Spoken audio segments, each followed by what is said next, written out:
शिव केवल एक भगवान ही नहीं, शिव केवल एक देवता ही नहीं, शिव हमारे शरीर में जो श्वासें चल रही है, जो धड़कनें निकल रही है, जो श्वास हमारे शरीर में प्रतिदिन चल रही है, वही शिव है, वही शिव।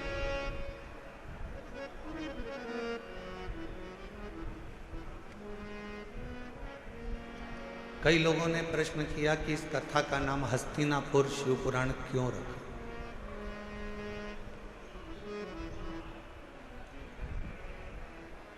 आपने कई कथा सुनाई, कहीं का नाम नंदी रखा, कहीं पर आपने देवी के ऊपर, शक्ति के ऊपर, शिव के ऊपर, गणेश के ऊपर कथाओं का स्मरण करा। पर दिल्ली में जो कथा हो रही है इसका नाम हस्तिनापुर शिव पुराण क्यों रखा? क्योंकि इस हस्तिनापुर को बसाने वाले एक राजा हुए जिनका नाम था हस्ति, और वो भगवान शिव के ऐसे उपासक थे, भगवान शंकर की ऐसी आराधना उस हस्तिन राजा ने करी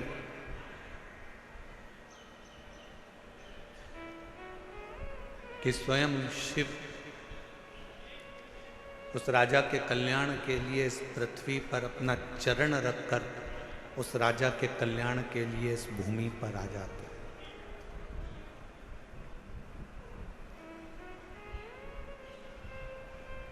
केवल कौरव और पांडवों के युद्ध से हस्तिनापुर नहीं है। हस्तिनापुर का इतिहास अगर पुराना उठाकर देखेंगे तो मेरे शंकर की अविरल भक्ति से हस्तिनापुर है। और इस हस्तिनापुर में वही राज कर सकता है जो शिव का परम उपासक हो, जिसने शंकर की अविरल भक्ति को अपने जीवन में उतारा हो। चाहे वो युधिष्ठिर हो, चाहे वो अर्जुन हो, चाहे वो नकुल हो, सहदेव हो, पांडव हो।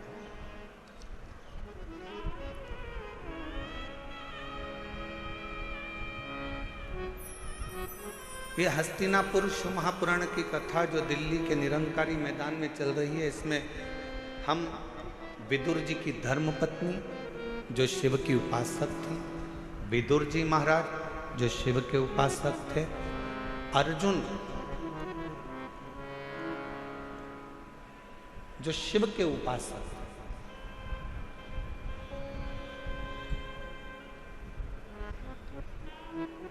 गुरु द्रोणाचार्य ने अपने 105 शिष्यों को बुलाया, 100 कौरव 5 पांडव।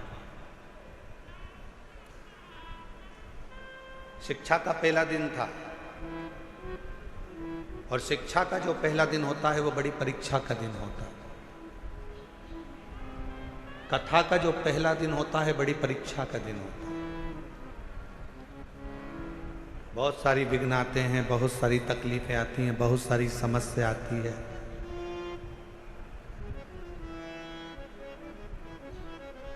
पर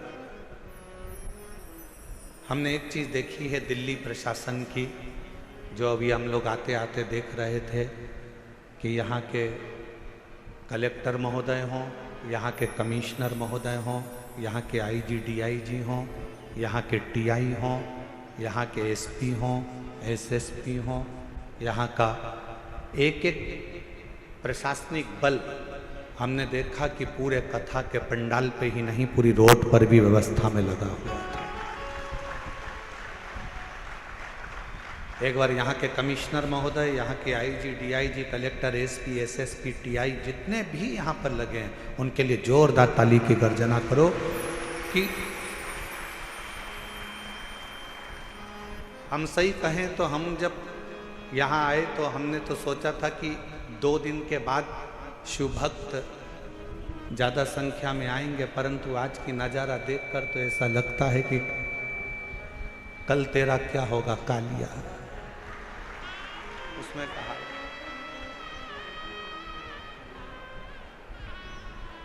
हमने यजमान से पूछा तुमने कितने पंडाल बनाए, तो कहा 3 पंडाल ये है, पीछे के पंडाल, साइड के पंडाल से मिला लो तो 8-9 पंडाल बने हुए हैं। फिर हमने आते आते पूछा पंडालों में जगह कितनी खाली है, तो कि 1 पाँव रखने की जगह नहीं है, सारे पंडाल बाबा के भरे पड़े हुए हैं। और इसको कौन संभाल रहा, कौन?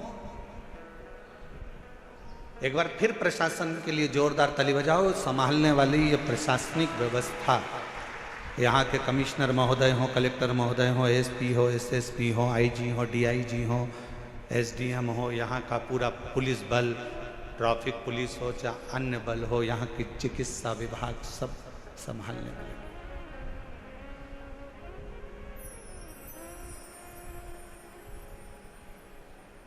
शिव तत्व पहला दिन परीक्षा का होता है और बहुत परीक्षा देना पड़ता है। 105 गुरु द्रोणाचार्य के शिष्य सामने आकर खड़े हो गए। बाल्यावस्था थी, बैठ गए। खबर मिली कि इनको शस्त्र की शिक्षा देंगे।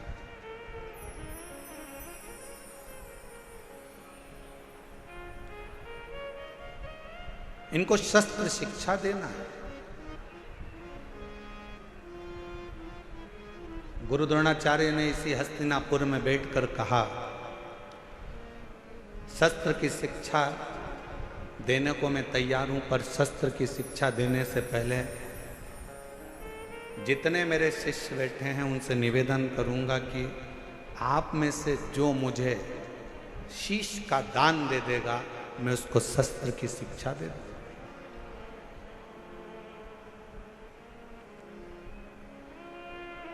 जितने कौरव बैठे थे वो सारे के सारे उठकर चले गए कि शस्त्र की शिक्षा नहीं चाहिए, अगर सिर ही कट जाएगा तो शस्त्र किस काम का।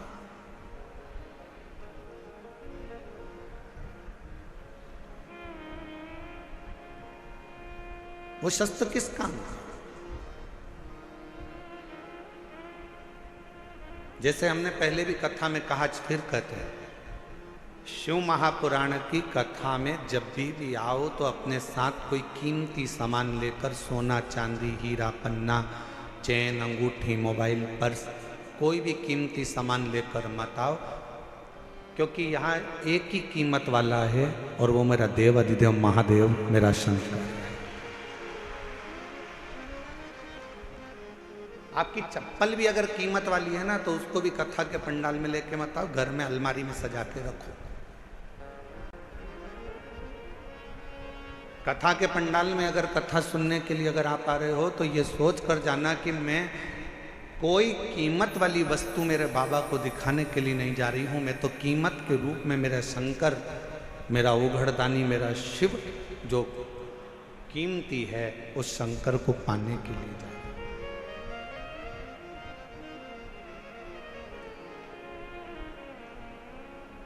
हम चेन पहने हैं, बार बार अपना ध्यान चेन पर जाएगा। हम अंगूठी पहने हैं तो अंगूठी पर जाएगा। हम हमारे कोई चप्पल रखी है तो चप्पल पर जाएगा। हमारी कोई सुंदर वस्तु है तो उस पर जाएगा। आपका ध्यान यहाँ नहीं जाना चाहिए, आपका ध्यान तो शिव में, शंकर, शिव।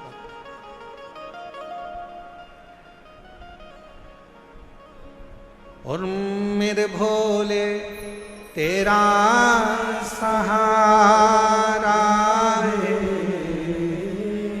मेरे भोले तेरा सहारा है, मेरी नैया का तू किनारा है, मेरी नैया का तू किनारा है, मेरे बाबा तुझे पुकारा है, मेरे बाबा तुझे पुकारा है, मेरी नैया का तू किनारा है, मेरी नैया का तू किनारा है।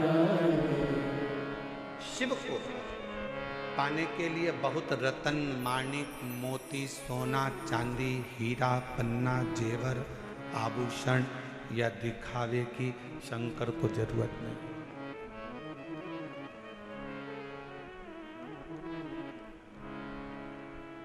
तुम्हारे धन की भी शंकर को जरूरत नहीं।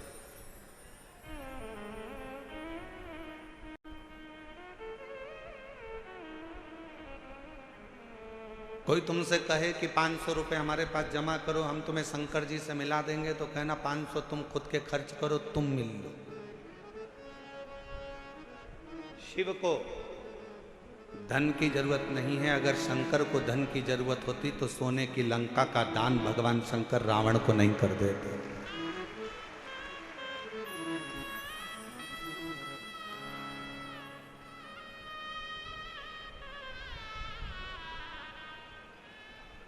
शिव को तुम्हारे वैभव की जरूरत नहीं है कि तुम दिखावा करो कि मैं शंकर जी को 1.25 लाख बेलपत्र चढ़ाऊंगा, 50 लीटर दूध चढ़ाऊंगा, या शिव जी को मैं इतना इतना 56 भोग लगाऊंगा। शिव जी कहते मुझे तुम्हारा वैभव भी नहीं चाहिए। क्या करूंगा तुम्हारे वैभव का? फिर किसी ने कहा मैं शंकर भगवान को एक एसी के कमरे में, एसी के महल में भगवान शिव को रखूंगा, तो शिव को तुम्हारा एसी का रूम भी नहीं चाहिए।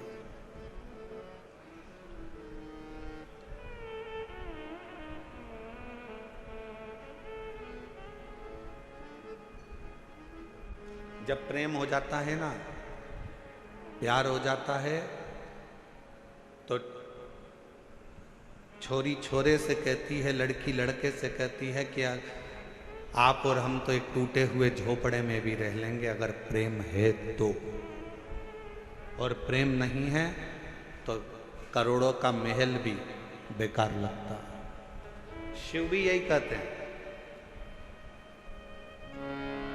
आपका अगर प्रेम है शंकर जी के प्रति, आप शिव जी को अपना मान लिए हो कि ये मेरा पिता है, ये मेरा बाबुल है, ये मेरा बाप है। अगर तुमने मान लिया कि शिव मेरे पिता हैं, मेरे बाबुल हैं, मेरे पिता हैं, तो फिर महल की जरूरत नहीं पड़ेगी। शिव तुम्हारे दिल में निवास करेंगे। वो दिल कैसा भी हो, वो हृदय कैसा, ना उसको वैभव चाहिए, ना उसको धन चाहिए, ना उसको दौलत चाहिए। तुम्हारी संपदा से भी उसको कोई मतलब नहीं। उसको तो केवल तुम्हारी निर्मल भक्ति और दिल से बन सके तो उच्चारण, श्री शिवाय नमस्तु, श्री शिवाय नमस्तु, श्री शिवाय नमस्तु, श्री शिवाय नमस्तु। तुमने जो दिल से उसको पुकारा, बस वही उसको चाहिए।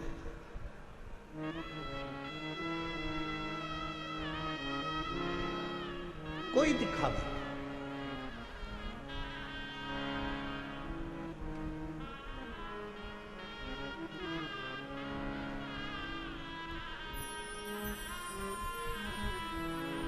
कुछ माताएं झंडा ले लेकर पैदल आ रही थी। पूछा, धूप इतनी तेज पड़ रही है, गर्मी इतनी तेज पड़ रही है, आप झंडा लेकर कहाँ से आ रहे हैं? कहा, हम गुरुग्राम से पैदल चलते हुए कथा में धन्यवाद देने के लिए बाबा को। इतना भरचक गर्मी, इतना तेज तपन, जमीन तप रही है, इतनी तेज गर्मी पड़ रही है, और उसमें आप पैदल चलते चलते बाबा का भजन करते करते आ।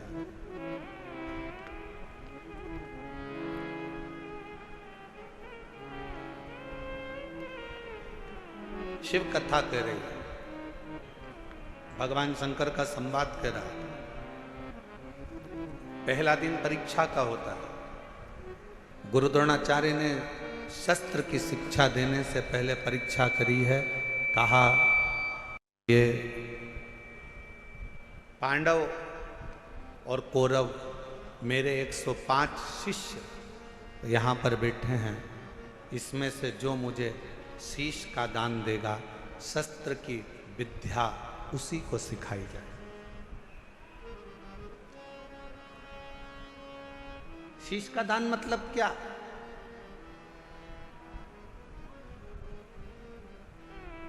क्यों घर के लोग कहते हैं कि बेटी घर अगर ससुराल जाओ तो सास ससुर के चरणों में झुक जाना, शीश झुकाना।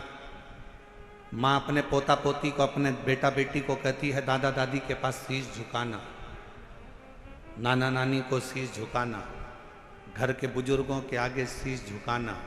शीश झुकाना मतलब शीश का दान दे देना। शास्त्र कहता है शीश का दान का मतलब ये होता है कि आप अपने भीतर का अहंकार उनके चरणों में डाल दिए हो और आपके अंदर अहंकार बचा नहीं है, आप उसके हो गए। अभिमान आपने त्याग दिया, अहंकार आपने छोड़ दिया। कई लोग कथा में भी आते हैं तो शीश का दान नहीं कर पाते, अहंकार को छोड़ नहीं पाते। तुम मुझे पहचानते नहीं हो, तुम मुझे जानते नहीं हो, मैं अब भी फोन लगाती हूँ, देखो अब भी मुझे जगह मिलेगी, अब भी फोन लगाती हूँ। और उसको क्या मालूम कि कथा में आई है तो यहाँ तो नेटवर्क मिलता ही नहीं है। जहां जहां शिव महापुराण की कथा होती है वहां नेटवर्क ही नहीं लगता, क्योंकि वहां एक ही नेटवर्क चलता है, वो शंकर जी का, बाकी के सारे नेटवर्क फेल हो जाते हैं। मैं अभी फोन लगाती हूँ, तुम मुझे जानते क्या हो, मैं बैठूंगी आगे, मैं अभी फोन लगाती हूँ। बस हम तो कहते कभी कभी उनसे भी सीखा करो जो तुरंत कहते अब भी फोन लगाती हूँ, 1 मिनट नहीं लगेगा और मेरी गाड़ी छूटेगी, अब भी फोन लगाती हूँ, 1 मिनट नहीं लगेगा और मैं आगे बैठूंगी। ऐसा ही बल तुम्हारे अंदर होना चाहिए। अब भी श्री शिवाय नमस्तुभ्यम बोलती हूँ और मेरा शंकर मेरे पर कृपा करेगा, ये निश्चित है, ये निश्चित है। और जिस दिन आपके अंदर ये बल आ गया ना कि मेरा शंकर, मेरा उघड़दानी, मेरा त्रिकालदर्शी, मेरा कैलाशी, मेरा अविनाशी, मेरा शिव मेरे साथ में है, मैं उसको पुकारूंगी, वो मेरा सुनेगा, मैं उसको आवाज दूंगी, वो सुनेगा। उस दिन सर्वश्रेष्ठ सब कुछ।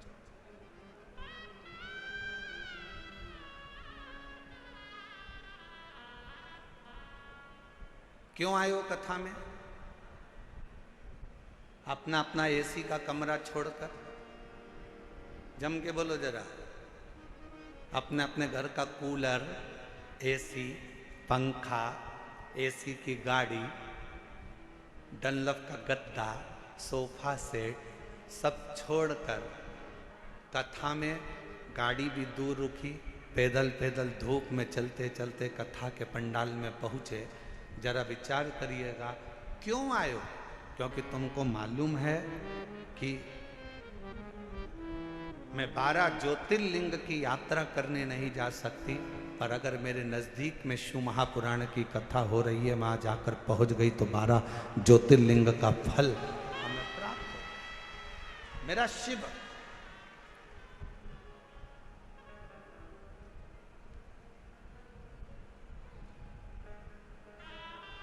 मेरा शिव मुझे यहाँ मिल जाए।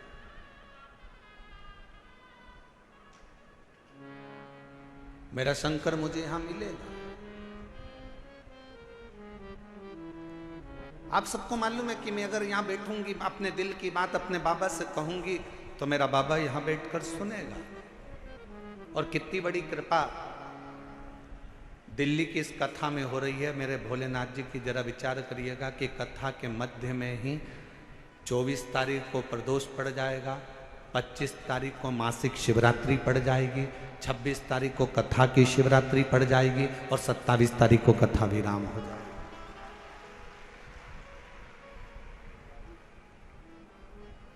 अब कितनी पुण्यता है। बस अपने चित्त को, अपने मन को, अपनी भक्ति को शिवमय बनाओ। प्रथम दिन था, गुरु द्रोणाचार्य ने सामने बिठाया अपने शिष्यों को 105 शिष्य सामने बैठे।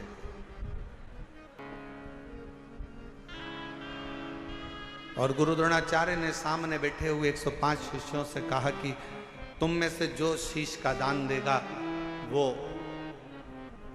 शस्त्र विद्या सीख सकेगा।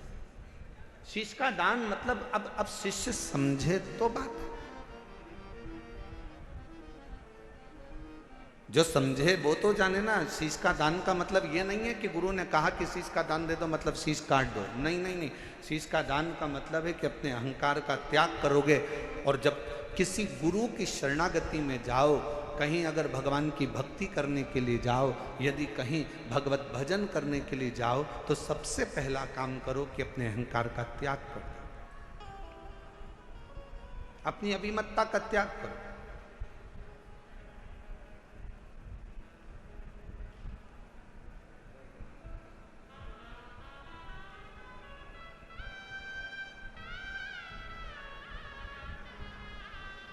कल हम देख रहे थे बहुत बड़ी बड़ी बिल्डिंगें दिल्ली में बनी है, इतनी बड़ी बड़ी बिल्डिंगें बनी, इतना बड़ा बड़ा मकान बना, इतना बड़ा बड़ा मकान बना। तो हमारे साथ में जो हिमांशु पंडित जी थे वो कह रहे थे, गुरुजी कितनी बड़ी बड़ी बिल्डिंगें बनी हैं।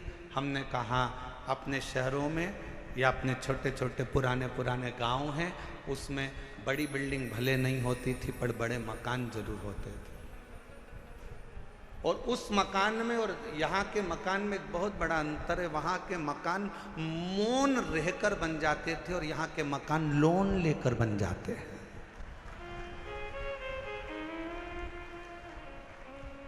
हमने कहा दोनों में अंतर। गांव का मकान काय से बनता है? जम के बोलो जरा सब। लोन लेकर। काय से बनता है? मौन रहकर। गांव का मकान बन जाता था। और शहर में अगर मकान बनाना है, बहुत बड़ी बिल्डिंग बनाना है, तो यहाँ मौन रहने से नहीं, बैंक से लोन लेने से मकान बन पाता। बहुत अंतर है दोनों में। हमारे गांव में आप जितना मौन रहेंगे, सहज रहेंगे, सरल रहेंगे, उतना उतना कृपा। वो कहते हैं ना कि कहा वर में और आशीर्वाद में बहुत बड़ा अंतर होता है।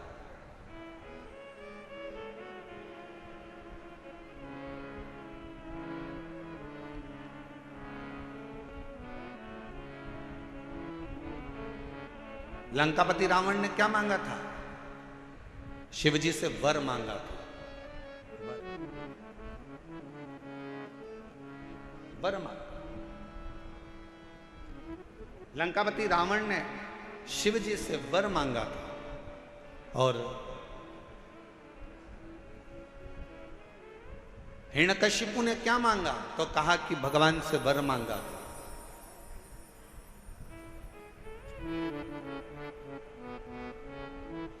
जितना मांगा गया वो वर था। रावण ने वर मांगा, लंका मिल गई, राज्य मिल गया, सत्ता मिल गई, वैभव मिल गया। पर धीरे धीरे एक दिन लंका के राजा रावण को भी प्राण त्यागना पड़ा, छोड़ना। हिरण्यकशिपु ने वर मांगा, एक दिन हिरण्यकशिपु को भी प्राण त्यागना पड़ा। और आप सबसे निवेदन है, शंकर जी के मंदिर में जाकर कभी वर मत मांगना कि भगवान मुझे ये दे दो, भगवान मुझे वो दे दो, भगवान मुझे ये प्रदान कर दो, भगवान मुझे ये प्रदान कर दो। तुम शिव जी के मंदिर में अगर एक लोटा जल चढ़ाने के लिए जाओ तो शिव महापुराण की कथा कहती है कभी शिव के मंदिर में जाकर वर मत मांगना, क्योंकि वर मांगोगे तो एक दिन वो वर समाप्त हो सकता है। शंकर जी के मंदिर में जाकर कहना बाबा मुझे आपका आशीर्वाद दे दो, क्योंकि वर समाप्त हो जाएगा पर आशीर्वाद कभी समाप्त नहीं होता, कभी समाप्त नहीं।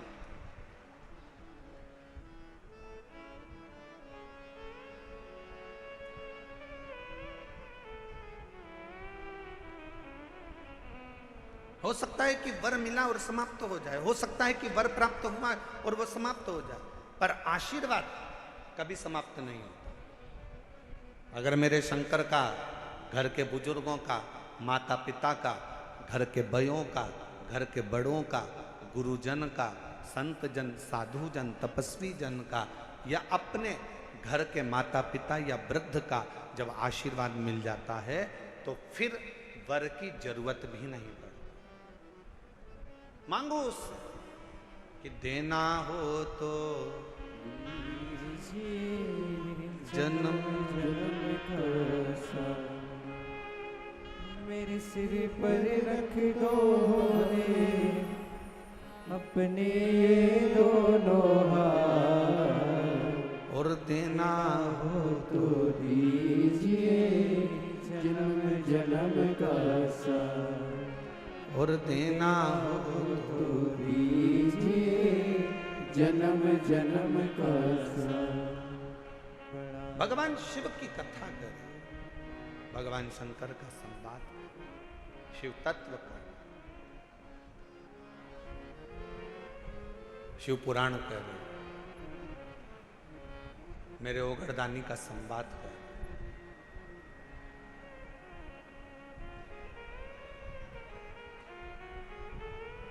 शीश का दान दीजिए। गुरु द्रोणाचार्य ने कहा कि जो शीश का दान दे देगा, जो शीश,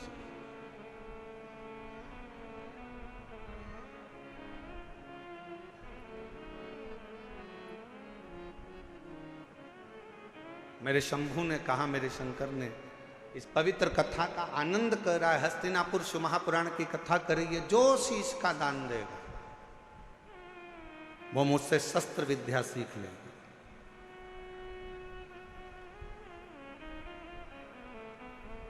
अब कौन शीश का दान दे?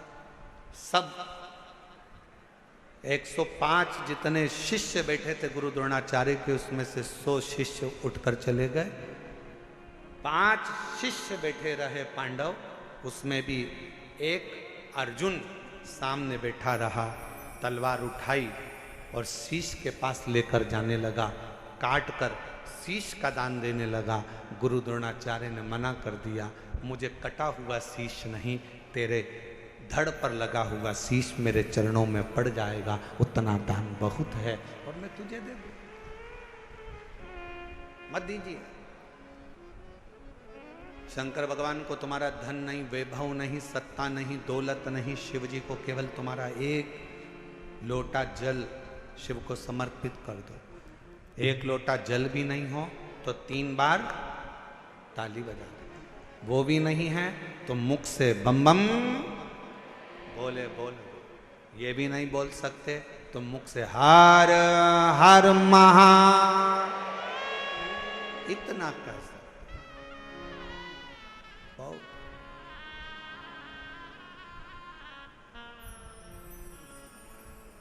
कुछ नहीं। जिस दिन अहंकार छोड़कर, अभिमत्ता त्याग कर, अभिमान का त्याग कर कर, जिस दिन अहंकार को छोड़कर तुम शिव की ओर बढ़ोगे, शिव तुम्हें प्राप्त हो जाएगा। हस्तिनापुर शिव महापुराण की कथा में हस्तिन नाम का जो राजा था वो शंकर का परम उपासक था, जिसने इस राज्य को बसाया था।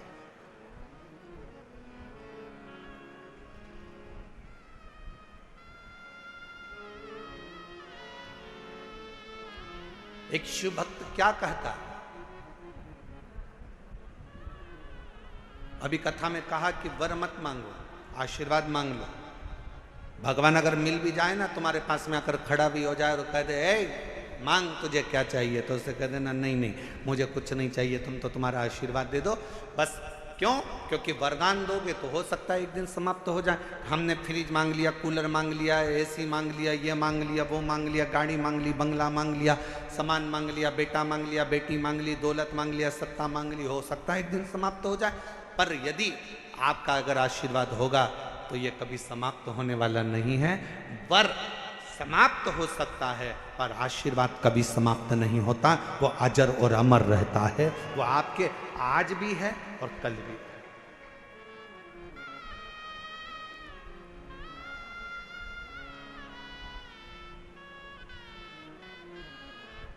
इसीलिए कहा कि तेरी कृपा का क्या है भरोसा, कब किस पर हो जाए जरा सी हम पर कर दो। जी जिसको आता है वो भी बोलो साथ में, तेरी कृपा का क्या है भरोसा कब किस पर हो जाए, जरा सी हम पर कर दो, जरा सी हम पर कर दो।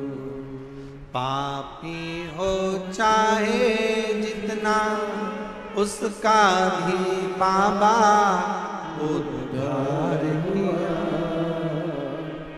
उद्धार हुआ।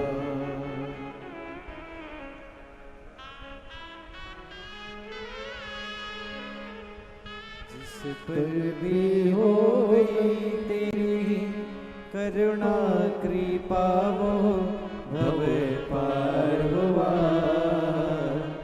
भव पार हुआ। पापी हो चाहे जितना उसका भी बाबा उद्धार हुआ, उद्धार हुआ। जिस पर भी हो गई तेरी करुणा कृपा वो भव पार हुआ, भव पार हुआ। गिद्ध अजामिल गणिका जैसे मन को तुम्हारे भाई जरा सी हम पर कर दो, जरा सी हम पर कर दो। तेरी कृपा का क्या है भरोसा कब किस पर हो जाए, जरा सी हम पर कर दो, जरा सी हम पर कर दो। ज्यादा नहीं, बस आशीर्वाद दे दीजिए, वर नहीं चाहिए, शिव आपका साथ दे दीजिए।